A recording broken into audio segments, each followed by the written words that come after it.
He used to wrestle. Now, he murders people with his hands. Ilia Topuria, El Matador, is the UFC's most dangerous knockout artist right now. And he's not done climbing.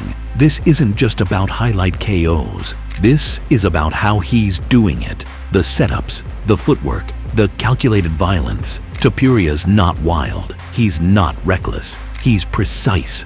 Early in his career, he was known for his ground game. He wrestled. He choked guys out. But somewhere along the way, something changed. He sharpened his hands. Now, with a fresh belt in hand and a new weight class calling his name, Topuria says he's not stopping until he's got another title. The question is, will his power carry up a division, or will someone finally stop the Matador? So, how does a Greco-Roman wrestler become the most feared knockout artist in the UFC? Simple. Ilia Topuria never saw striking as a secondary skill. He treated it like a weapon, one he was determined to master. Let's rewind. Ilia started his career as a classic wrestler. Double legs, chain grappling, and slick submissions. He was choking people out in under a minute. Most young fighters would have stuck with what was working. Not Ilia. He saw the holes in his game early, especially in the striking, and instead of covering them up, he attacked them head-on. After a close call in one of his early fights, where he couldn't finish on the ground and got lit up on the feet, Ilia made a decision. He wasn't going to be just another grappler trying to survive on the feet. He was going to own the feet. So he rebuilt his style from the ground up. He started studying boxing with the same intensity he gave to wrestling. He drilled movement, feints, slips, combos. He didn't just throw punches, he chained them. And he learned how to break down defenses in layers. 1 or 2 shots, too predictable. Ilia throws 5, 6, 7 punch combos, all calculated, all building toward the finish. The switch was visible by the time he got to the UFC. Against Damon Jackson, you saw it. The bodywork, the angles, the shot selection. Not wild, not rushed, precise. That wasn't just a lucky KO. That was a blueprint unfolding, and he just kept sharpening it. By the time he faced Bryce Mitchell, Ilia had become a complete striker. He boxed like a seasoned pro, jab to the body, cross down the pipe, hooks on the roll. He barely needed his grappling anymore, but it was always there, just in case. What's crazy is how fast it all happened. In just a few years, he went from being labeled a pure grappler to knocking out Max Holloway, a guy who had never been finished in 29 UFC fights. That wasn't luck, that was evolution, and it doesn't stop there. Ilia trains like a man possessed. His house, literally a gym. 4 stories, all dedicated to training, recovery, and perfecting every detail. Cryo chambers, reaction drills, custom sparring teams. He even works with a specialist to increase his visual range, so he can see strikes coming from the edges. That's why his striking feels different. It's not just power, it's preparation. Ilia Topuria didn't leave wrestling behind. He just added heavy artillery on top of it. And now, when he walks into a cage, his opponents don't ask, will he wrestle?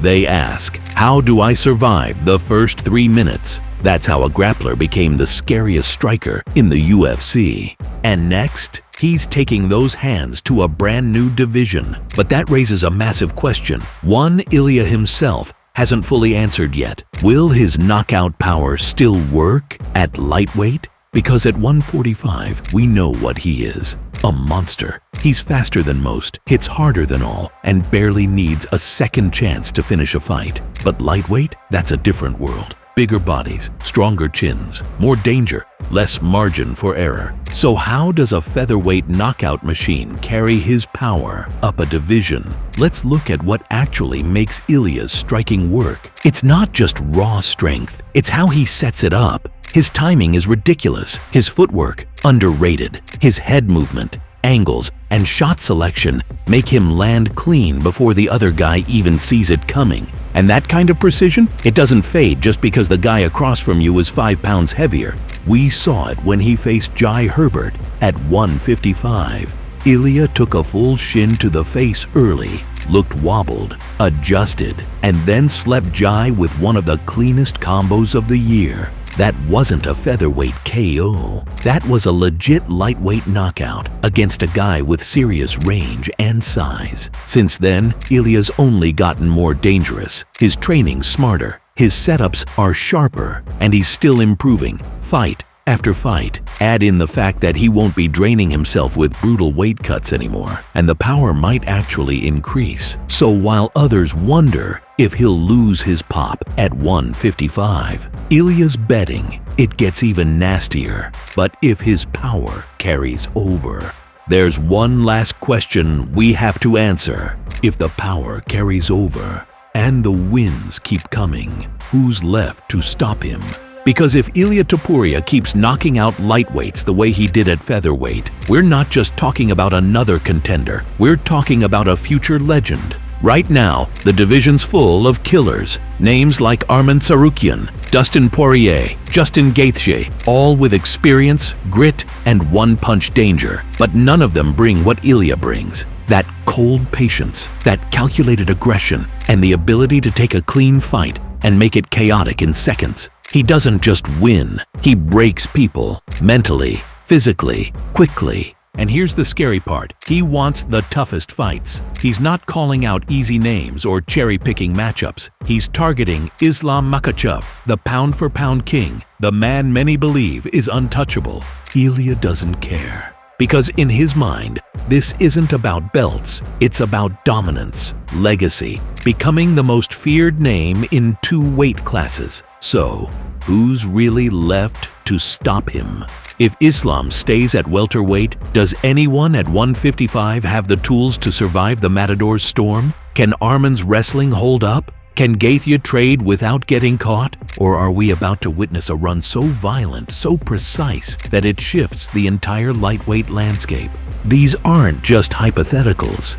This is what's coming next. And if history's any indication, El Matador doesn't miss. Ilia Topuria didn't just transform his style, he redefined what it means to evolve in MMA. From a Greco-Roman grappler to a walk-off KO machine, his rise hasn't just been fast, it's been terrifyingly efficient. Every fight has been a step forward, every finish a message. And now, the stakes are higher than ever. At lightweight, there's no shortage of elite competition, but Ilia isn't walking in like the new guy. He's walking in as a champion, as a headhunter, as the man who just ended Max Holloway's legendary chin and turned an entire division upside down. This isn't about hype. It's not about social media numbers or flashy walkouts. It's about cold, calculated violence delivered by someone who's trained for this moment his entire life. What's next? A new belt, a new name on the hit list, and maybe, just maybe, a showdown with the one man who can match his dominance, Islam Makhachev. But even if that fight takes time,